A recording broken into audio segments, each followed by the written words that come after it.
उपाध्यक्ष महोदय, अतिशय महत्वाची लक्षवेधी सन्माननीय ज्येष्ठ सदस्य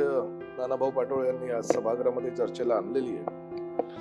2008 साली तत्कालीन सरकारनं राज्यातील महसूल उत्पन्न वाढवण्याच्या दृष्टिकोनातून हे चेकपोस्ट त्यावेळेस चालू केले होते, परंतु कालांतरानं केंद्र शासनानं असं 2021 साली पहिल्यांदा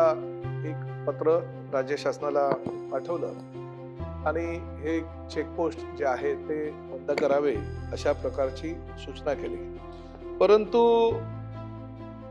त्या ठेकेदाराला हे चेकपोस्ट चालवायला दिलं होतं, त्याची मुदत जी आहे तो 2033 पर्यंत चालू आहे आणि त्यामुळे संबंधित ठेकेदाराला आपण हे चेकपोस्ट बंद करण्याच्या संदर्भात पत्रव्यवहारही केलेला आहे। त्यानंतर राज्याच्या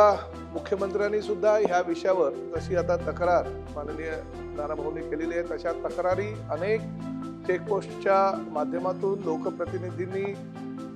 त्याचबरोबर अनेक स्वयंसेवी संस्थांनी सुद्धा मुख्यमंत्र्यांकडे केल्यानंतर मुख्यमंत्र्यांनी सुद्धा ह्या घटनेची गंभीर दखल घेऊन राज्यातले चेकपोस्ट सर्व बंद करावे अशा प्रकारचा निर्णय घेतला आणि राज्य शासनानं नानाभाऊ पूर्णपणे हा निर्णय घेतलेला आहे की हे चेकपोस्ट पूर्णतः बंद झाले पाहिजे। परंतु ठेकेदाराची जी मुदत आहे ती 2033-34 पर्यंत असल्या कारणानं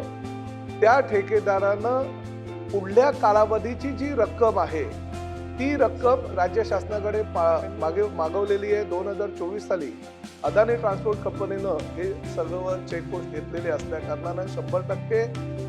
त्याचा जो सहभाग आहे तो त्यांचाच त्या ठिकाणी असल्या कारणानं 7,500 कोटी रुपयाची मागणी केलेली आहे। ते 7,500 कोटी रुपये जर त्यांना आपण दिले तर ते चेकपोस्ट बंद करायला किंवा आपल्या हवाली करायला तयार आहे आणि त्यामुळे राज्य शासनाने ही भूमिका तर जाहीर केलेलीच आहे, चेकपोस्ट बंद करावे, परंतु जे 7,500 कोटी रुपये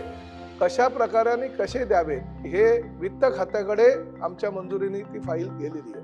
खरं तर 7,500 कोटी रुपये ही किंमत जास्त आहे आणि त्यामुळे एवढे जास्त पैसे देऊन ते चेकपोस्ट बंद का करावे अशा प्रकारचा सुद्धा संभ्रम वित्त खात्यामध्ये असल्याची शक्यता नाकारता येत नाही आणि त्यामुळे चेकपोस्ट बंद करण्याची ही भूमिका राज्य शासनाची 100% आहे।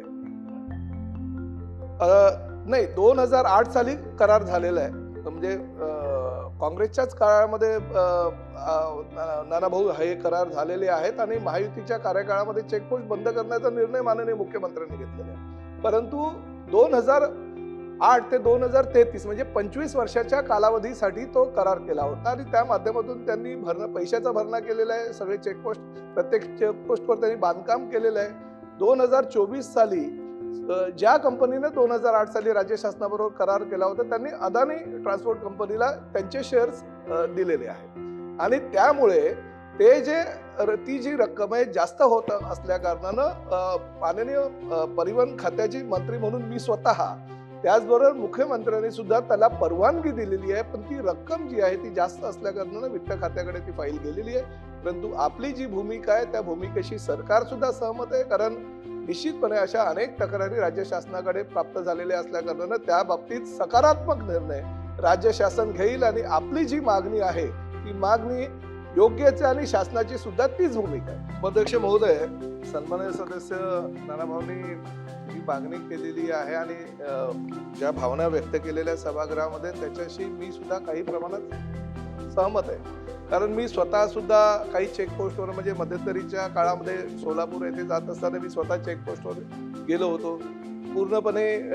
जे निकष आहे किंवा ज्या पद्धतीनं ॲग्रीमेंट झालेले आहे त्या ॲग्रीमेंटचं फलन त्या ठिकाणी होत नाही असं माझ्या सुद्धा निदर्शनास आल्यानंतर मी सुद्धा त्या प्रकरणाची चौकशी केली। मध्यंतरीच्या काळामध्ये नानाभाऊ ज्या मतदारसंघातून निवडून येतात त्यांच्या खासदारांनी माझ्याकडे पत्राच्या माध्यमातून मागणी केली होती की ते स्वतः चेकपोस्टवर गेले होते आणि चुकीच्या पद्धतीनं त्या ठिकाणी काहीतरी चाललं होतं। अनेक लोकप्रतिनिधींच्या अशा तक्रारी असल्या कारणानं मी स्वतः आणि मुख्यमंत्र्यांनी हा तर निर्णय 100% नानाभाऊ घेतलेला आहे की चेकपोस्ट आम्ही बंद करणार, कुठल्याही परिस्थितीत करणार, कारण सेंट्रल गव्हर्नमेंटने त्याला पूर्णतः चेकपोस्ट रद्द करावे असे सेंट्रल गव्हर्नमेंटचं सुद्धा धोरण आणि राज्य शासनाचं सुद्धा धोरण। पण तरी सुद्धा अशा जर काही तक्रारी असतील, जसं खासदारांनी पत्र दिलं, जसं नानाभाऊंनी सभागृहामध्ये वक्तव्य केलं, ते वक्तव्य खरं आहे हे समजून अशा पद्धतीने जर त्याची काही तक्रार केली असेल तर त्या तक्रारीची चौकशी केली जाईल आणि निश्चितपणे